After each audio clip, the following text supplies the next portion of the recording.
Bapak Ibu yang dimuliakan Allah Subhanahu wa taala, insyaallah pada kesempatan yang terbatas ini kita akan melanjutkan pembahasan hadis.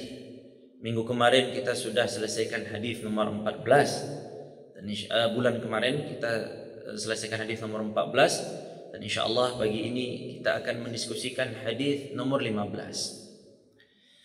Hadis ini diriwayatkan oleh Abu Hurairah an Abi Hurairah radhiyallahu anhu anna Rasulullah sallallahu alaihi wasallam qala Man kana yu'minu billahi wal yawmil akhir falyaqul khairan aw liyasmut wa man kana yu'minu billahi wal yawmil akhir falyukrim jarahu wa man kana yu'minu billahi wal yawmil akhir falyukrim dhayfahu rawahu al-Bukhari wa Muslim. Hadis ini dengan lafaz yang kita baca tadi, falyukrim jarahu, itu adalah lafaz yang diriwayatkan oleh Imam Muslim. Adapun lafaz yang diriwayatkan oleh Imam Bukhari dan juga Imam Muslim, artinya Imam Muslim meriwayatkan dua lafaz. Yang satu falyukrim jarahu. Tapi yang kata falyukrim jarahu ini tidak diriwayatkan oleh Imam Bukhari.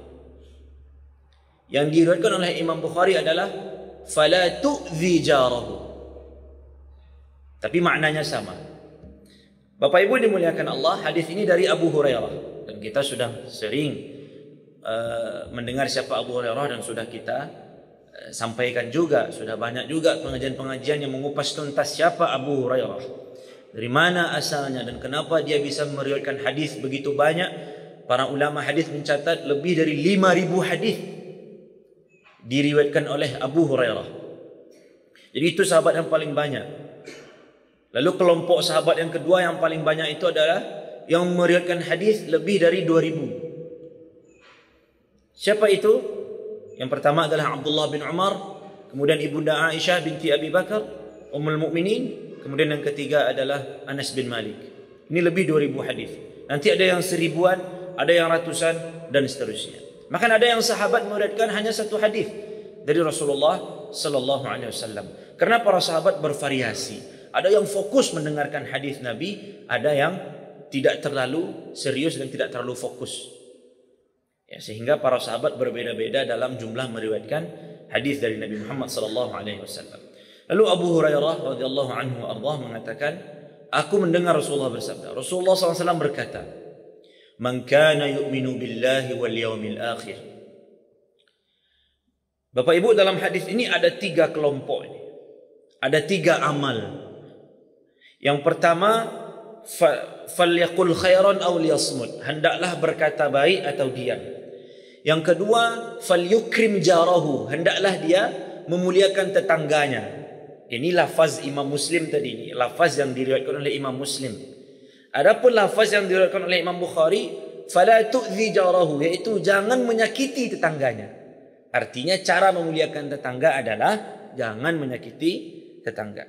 Dan yang ketiga, falyukrim dhaifahu, atau dia memuliakan tamunya. Ada 3 amal besar yang ini mayoritasnya hablum minan nas. Berkata baik atau diam. Memuliakan tetangga, memuliakan tamu. Hablum minan nas. Tapi ketiga hablum minan nas ini dikaitkan dengan keimanan. Man kana yu'minu billahi wal yawmil akhir. Bagi siapa yang beriman, itu dia. Bagi siapa yang meyakini, mentasdiq kepada Allah dan hari akhir. Muncul juga pertanyaan, rukun iman padahal ada 6. Lalu kenapa? Kenapa yang disebutkan dalam hadis ini dan dalam beberapa hadis lain juga dalam beberapa ayat yang selalu disandingkan adalah iman kepada Allah dan hari akhir. Dzalika yu'adzu bihi man kana minkum yu'minu billahi wal yawmil akhir, dalam sebuah ayat. Hadis ini man kana yu'minu billahi wal yawmil akhir. 4 rukun iman lagi tidak disebutkan. Padahal rukun iman ada 6. Para ulama mencoba untuk menggali kenapa sering betul digandengkan antara iman kepada Allah dan hari akhir, kepada Allah dan hari akhir. Mana yang kepada malaikat, mana yang kepada kitab, mana yang kepada rasul, mana yang kepada takdir. Bukan berarti tidak penting yang 4 lagi, tapi yang paling sering muncul 2 ini. Ada satu amal besar dikaitkan dengan dua rukun iman ini.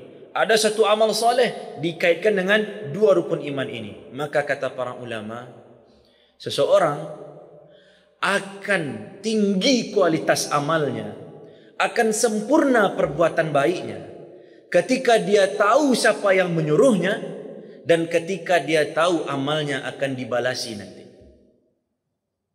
Maksudnya apa?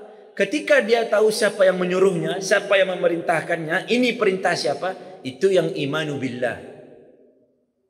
Dan ketika dia tahu bahwasannya amal dia akan dibalasi, yang baik akan mendapatkan kebaikan, akan mendapatkan pahala, maka itu adalah al-iman bil yaumil akhir. Karena semua balasan diberikan di hari akhir. Maka digandengkanlah 2 rukun iman ini. Sebagian ulama mengatakan ini adalah rukun iman yang paling agung. Beriman kepada Allah, sumber segala perintah, dan beriman kepada hari akhir.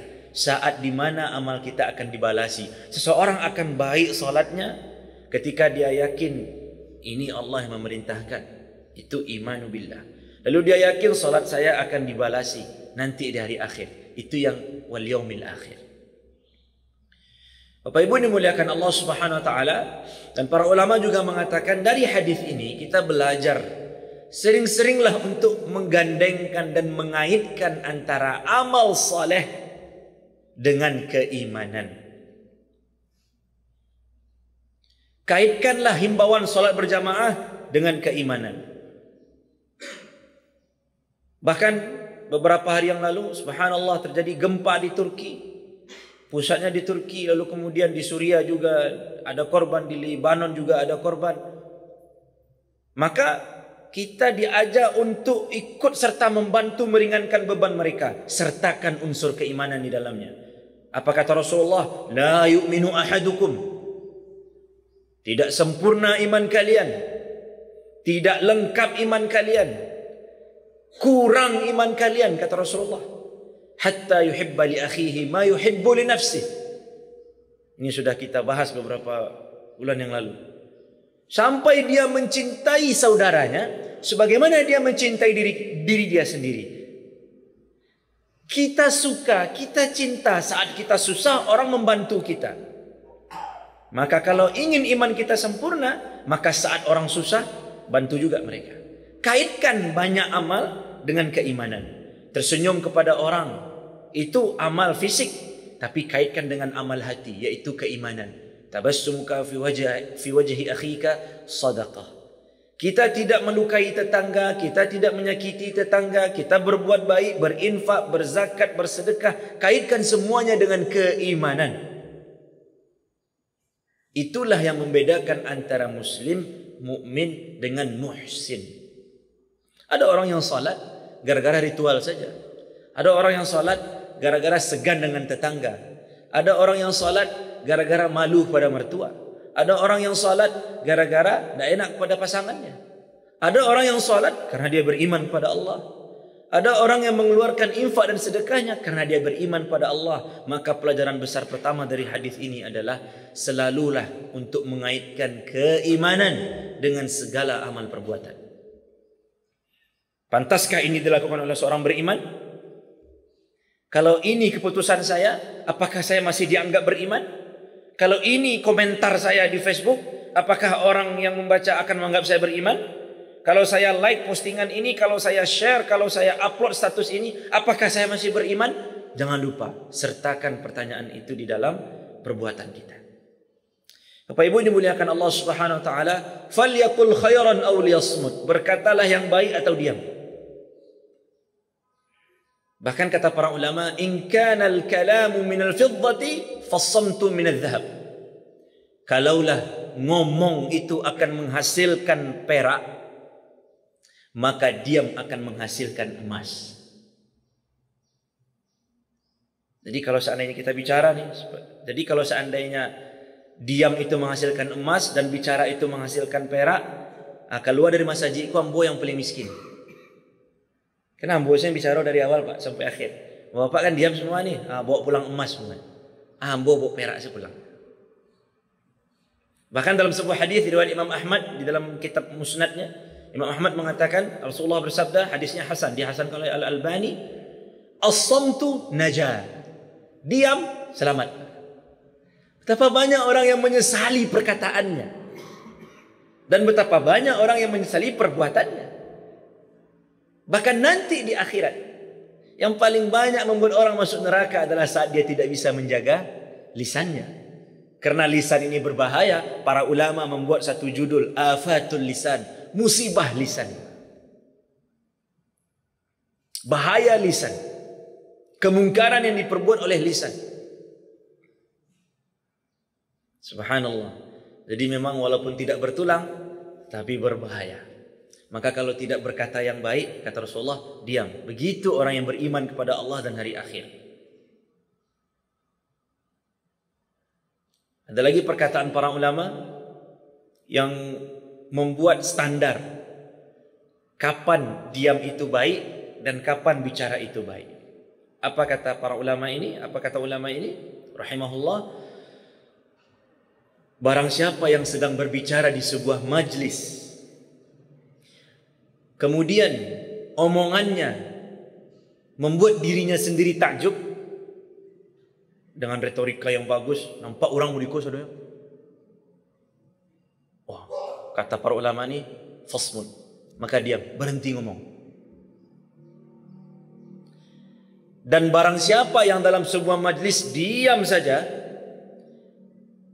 lalu diamnya itu membuat dirinya sendiri takjub, amboyo, ya. Dia takjub dengan dirinya sendiri karena dia diam, maka ngomonglah, bicaralah. Artinya saat itu diam buruk. Dan kalau dia ngomong, omongannya itu membuat orang lain terperangah, biasanya di situ masuk perangkap syaitan. Yang harusnya dia dapat waktu 3 menit, tapi karena semua kepala mendongak melihat dia berbicara, tak ada satupun yang tidur, tak ada yang ngantuk, semuanya mendengarkan. Kalau bisa 30 menit dia bicara. Karena melihat orang begitu tertarik dengan perkataannya. Maka ketika dia bangga dengan dirinya, saat melihat orang lain senang dengan pembicaraannya, fasmud, kata para ulama, diam. Itu tidak termasuk perkataan khairan. Bapak Ibu dimuliakan Allah Subhanahu wa taala, falyaqul khairan aw liyasmut, walaupun di sini dikatakan Rasulullah berkata, tapi termasuk hari ini dengan menulis. Kalau sekiranya yang kita tulis itu tidaklah baik, maka tak usah tulis. Menulis ini bisa dengan tangan, bisa dengan sekedar dengan jari, mengetik. Kalau rasanya yang kita ketik itu tidak khairan, maka usmud, diam. Itu yang baik. Itu yang akan membuat kita masuk syurga. Dan betapa banyak orang yang menyesali omongannya, dan betapa banyak orang yang merasa beruntung karena dia diam. Cuma Bapak Ibu dimuliakan Allah, tentu ini tidak di semua kondisi. Kalau ada kemungkaran dan kita mampu untuk mencegahnya, ada hadis lain dari Rasulullah. Man ra'a minkum munkaran falyughayyirhu bi yadihi, fa in lam yastati' fa bi lisanihi. Ada perintah lain dari Rasulullah sallallahu alaihi wasallam. Ini beda cerita. Tapi pada dasarnya diam itu lebih baik daripada banyak bicara. Bahkan dalam surat As-Sajdah yang selalu kita baca setiap Jumat pagi, dan itu pasangannya surat Al-Insan sampai habis. Kalau mau mendapatkan sunnah di subuh Jumat itu, Bapak Ibu yang dimuliakan Allah, surat As-Sajdah sampai habis, surat Al-Insan sampai habis. Yang menjadi sunnah adalah membaca 2 surat itu, bukan sujud tilawahnya. Ini agak melenceng sedikit nih dari pembahasan hadis. Karena sebagian orang kadang menganggap yang sunnah itu sujudnya. Padahal sujud tilawah itu sunnah karena kita membaca ayat tilawah. Bahkan kalau imam lupa pun sujud, lupa imam sujud, kharru sujjada wa sabbahu bihamdi rabbihim wa hum la yastaghfirun. Pamonya. Lupa imam sujud, tapi sunnah membaca surat As-Sajdah. Jadi yang disunnahkan di subuh Jumat bukan sujud tilawahnya, tapi membaca surat As-Sajdahnya bersama dengan surah Al-Insan di rakaat kedua. Nah, di dalam surah As-Sajdah itu dikatakan, Awalam yahdi lahum kam ahlakna min qablihim minal quruni yamshuna fi masakinihim. Sampai akhir ayat. Di akhir ayat kata Rasulullah, kata Allah, afala yasma'un. Di awal ayat, awalam yahdi lahum. Di akhir ayat, afala yasma'un. Maka hidayah dekat dengan pendengaran. Semakin banyak kita mendengar kebaikan, mendengar ayat Allah, mendengar kalamullah, mendengar hadis Nabi, mendengar kisah-kisah orang saleh, maka semakin dekat kita dengan hidayah. Bukan semakin banyak ngomong akan dapat hidayah, tapi semakin banyak kita mendengar. Betullah kata orang-orang bijak, telinga diciptakan dua, mulut satu, berarti jumlah telinga lebih banyak, agar jumlah kita mendengar juga lebih banyak daripada jumlah berbicara. Karena banyak mendengar kebaikan, lebih mendekatkan kita kepada hidayah. Itu salah satu poin yang kita ambil dari salah satu ayat dalam surat As-Sajdah tadi. Awalam yahdi lahum, dan di akhirnya afala yasma'un. Bapak Ibu dimuliakan Allah Subhanahu wa taala. Kemudian kata Rasulullah lagi, man kana yu'minu billahi wal yawmil akhir, bagi yang mau dianggap beriman kepada Allah dan hari akhir, falyukrim jarahu. Ada 3 hak tetangga. Badlun nada wa kafful adha wa bashashatil wajhi. Ini kata para ulama ni. Yang pertama adalah badlun nada, kita berikan kebaikan-kebaikan, memberi hadiah. Bahkan Rasulullah SAW memberi pesan kepada Abu Dzar Al-Ghifari, ya Abu Dzar, idza tabakhta maliqatan aw maraqan fa'akthir ma'aha wa ta'ahad biha jarak, atau kama qala sallallahu alaihi wasallam. Kata Rasulullah kepada Abu Dzar, kalau kamu masak masakan yang berkuah-kuah, kalau di awak banyak berkuah tu, sayur, gulai, supade, kalio, ibu-ibu paling tahulah itu.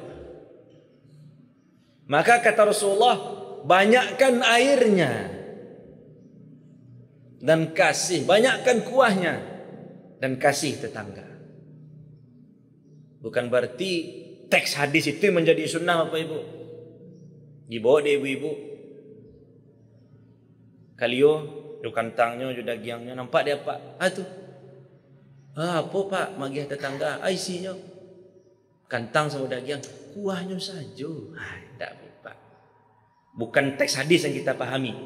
Tapi maksud Rasulullah adalah, kok ndak kabar bagiah kantang, daging, kalau ndak akan mengasih gulai ikan, kalau ndak akan mengasih ikannya atau ayamnya, minimal kasih kuahnya saja, daripada tidak berbagi kepada tetangga.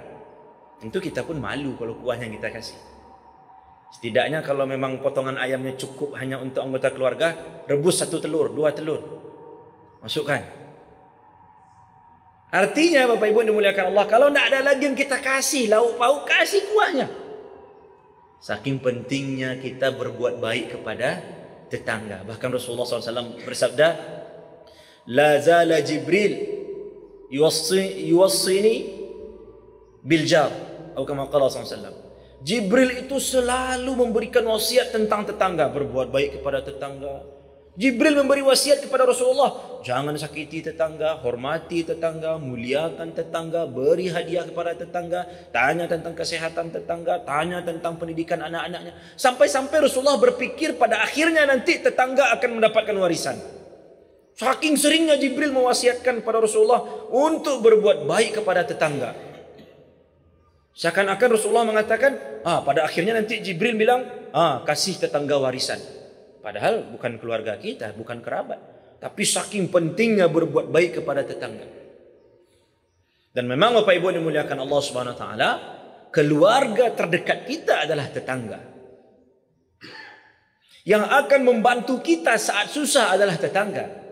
Dan yang harusnya kita kabari kabar bahagia milik kita yang pertama kali adalah tetangga kita. Tentu setelah keluarga kita di rumah, tetangga.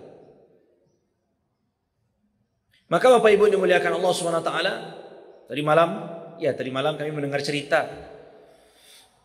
Ada di sebuah komplek di Kota Padang ini, ikut curhatan sesama kawan-kawan.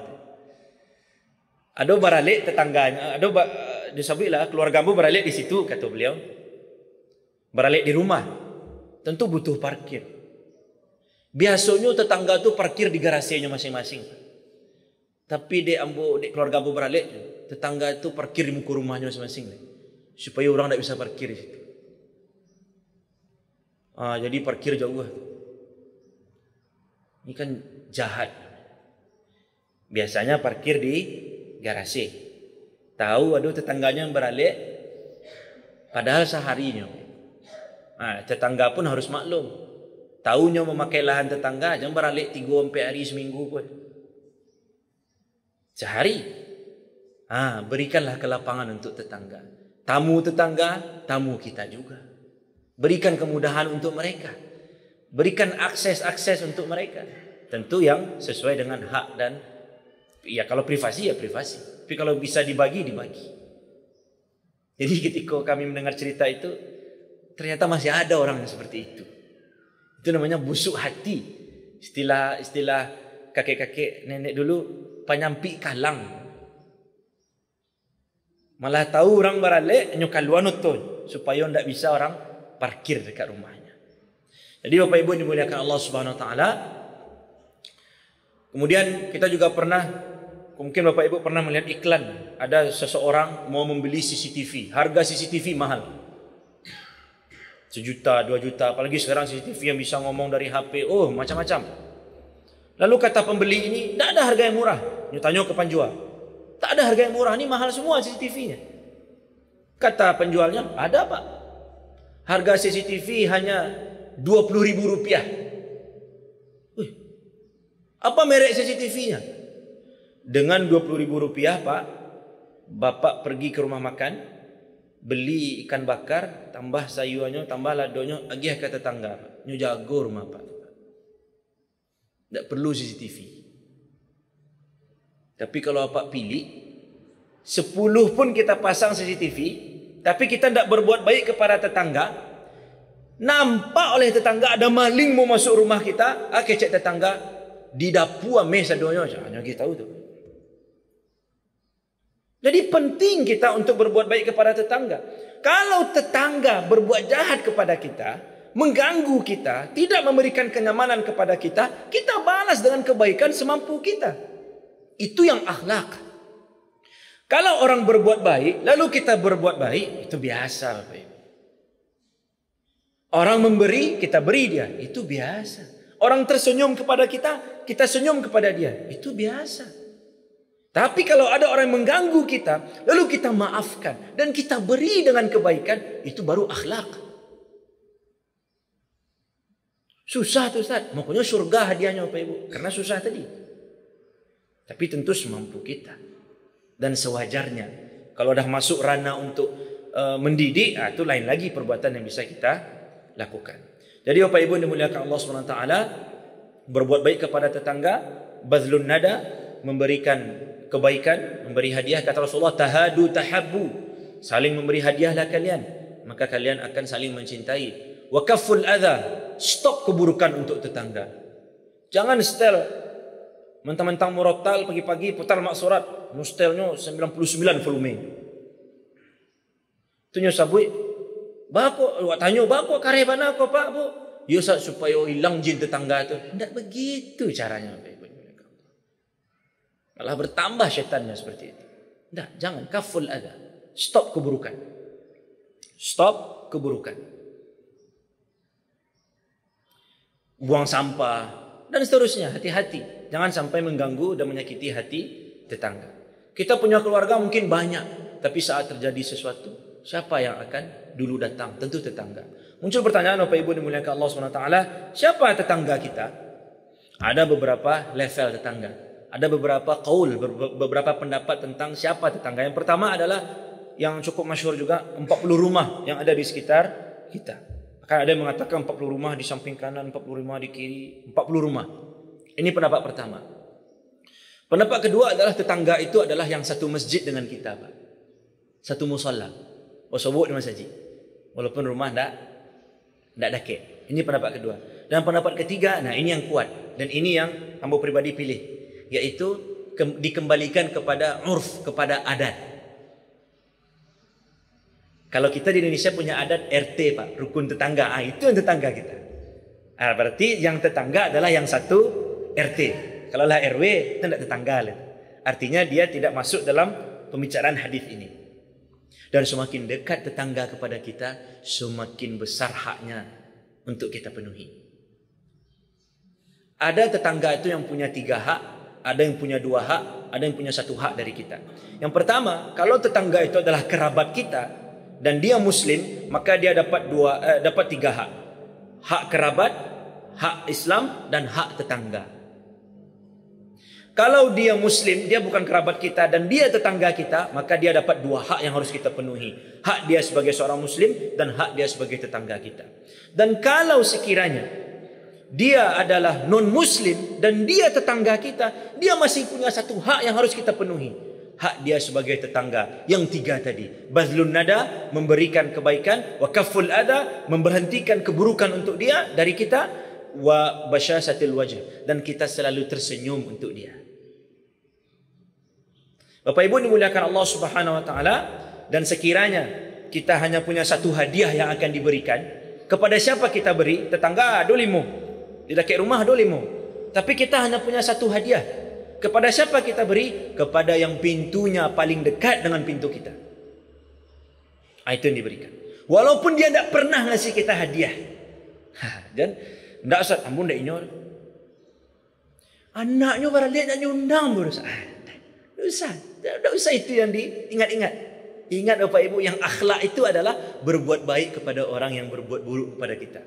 Sewajarnya dan di batas tertentu. Kalau kita harus mendidiknya, ya kita didik. Yang terakhir Bapak Ibu dimuliakan Allah Subhanahu wa taala, "Wa man kana yu'minu billahi wal yawmil akhir falyukrim dhaifahu." Barang siapa yang beriman kepada Allah dan hari akhir, hendaklah dia memuliakan tamu. Siapa itu tamu? Ada beberapa pendapat dari para ulama. Yang pertama, tamu itu adalah yang datang kepadamu di rumahmu dan dia dari luar daerah. Itu yang tamu. Jadi kalau bersobok di kantor awak, itu tidak tamu. Menurut pendapat pertama ini, Bapak Ibu. Menurut level yang pertama ini. Dan tamu inilah yang wajib kita penuhi haknya untuk makannya, minumnya, dan tempat tinggalnya. Wajib sehari semalam, sunnah 2 hari sampai 3 hari semalam. 2 atau 3 malam. Jadi Bapak Ibu dimuliakan Allah SWT, ini poin pertama tentang tamu. Jadi kalau bertemu di jalan atau tetangga kita, maka kalau dalam memahami hadis ini untuk memberikan hak tamu, tetangga yang datang itu tidak disebut dhaif, tapi disebut zair, pengunjung. Tapi kalau tamu, itu betul-betul kita pastikan haknya terpenuhi. Cuma Bapak Ibu dimuliakan Allah, ini kembali kepada urf kita, adat kita. Siapa itu tamu? Apakah setiap orang datang ke rumah kita? Atau yang datang dari luar kota? Yang jelas, yang paling kita muliakan itu adalah yang datang dari luar kota dan dia memang betul-betul memaksudkan untuk bertemu dengan kita. Itu yang tamu. Kemudian Bapak Ibu dimuliakan Allah Subhanahu wa taala, ini kita tutup dengan sebuah kisah dari Rasulullah SAW dan para sahabat.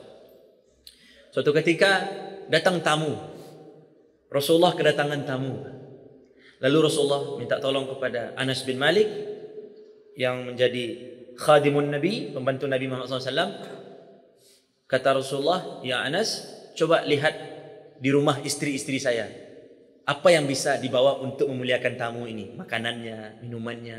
Pergilah Anas bin Malik ke rumah 1, ke rumah 2. 9 rumah istri Nabi, tidak ada makanan. Rumah Nabi, tidak ada makanan.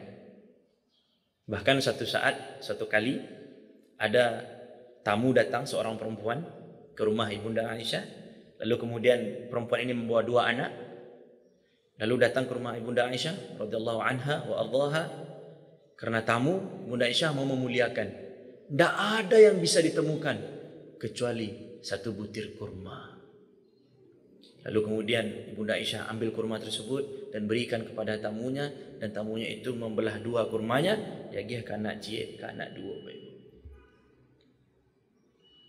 Lalu kemudian Bapak Ibu dimuliakan Allah SWT, karena tidak ada makanan, Rasulullah pergi kepada para sahabat, siapa yang bisa memuliakan tamu saya ini?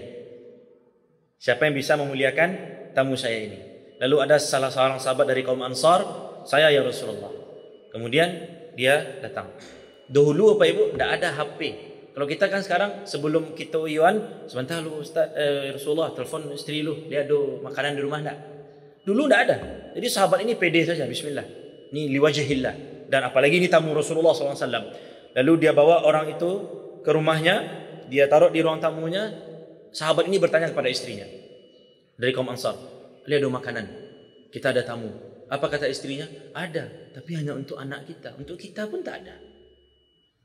Untuk saya dan kamu tidak ada," kata istrinya. "Tapi untuk anak kita ada." Maka kata sahabat ini, "Bismillah, tawakkalna ala Allah. Masak aja itu.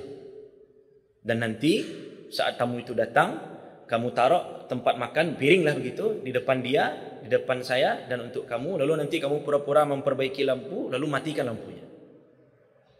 Karena makanan hanya satu porsi. Dan mereka bertiga di dalam ruang tamu. Lalu dilakukanlah oleh istri ini, kemudian dituangkan makanan ke tamu, lalu pura-pura menuang makanan ke depan suaminya, dan pura-pura menuang makanan untuk dia sendiri. Lalu mereka berdua pura-pura makan, sedangkan tamunya makan sampai kenyang. Agar tamunya tidak merasa, kadang awak merasa tidak lama, awak makan, nyu tidak makan. Kan segan awak. Agar tamunya tidak merasa segan, dimatikan lampunya. Jadi tidak nampak, jadi seakan-akan makan. Lalu besok paginya Rasulullah berkata kepada sahabat ini, ya, "Innallaha ya'jibu bi sani'ikuma bi dhaifikuma." Sesungguhnya Allah takjub dengan perbuatan kalian tadi malam kepada tamu kalian berdua. Jadi memuliakan tamu ini Bapak Ibu dimuliakan Allah adalah budaya Islam yang harus kita jaga dan harus kita lestarikan. Dan yang paling penting saat memuliakan tamu, saat tamu datang, sebelum kita kasih makan, kasih minum, kasih dulu wajah berseri-seri kita. Kita senang dia datang. Nah, itu yang penting. Dan tentu yang bertamu harus bertamu di waktu yang tepat. Wallahu a'lam bishawab. Bapak Ibu dimuliakan Allah SWT. Mungkin itu saja yang dapat kami sampaikan. Semoga Allah tingkatkan amal saleh kita, dan semoga hari ini lebih baik daripada hari kemarin, dan kita menjadi lebih taat kepada Allah Subhanahu wa taala. Qul qouli hadza, banyak maaf, astaghfirullah. Assalamualaikum warahmatullahi wabarakatuh.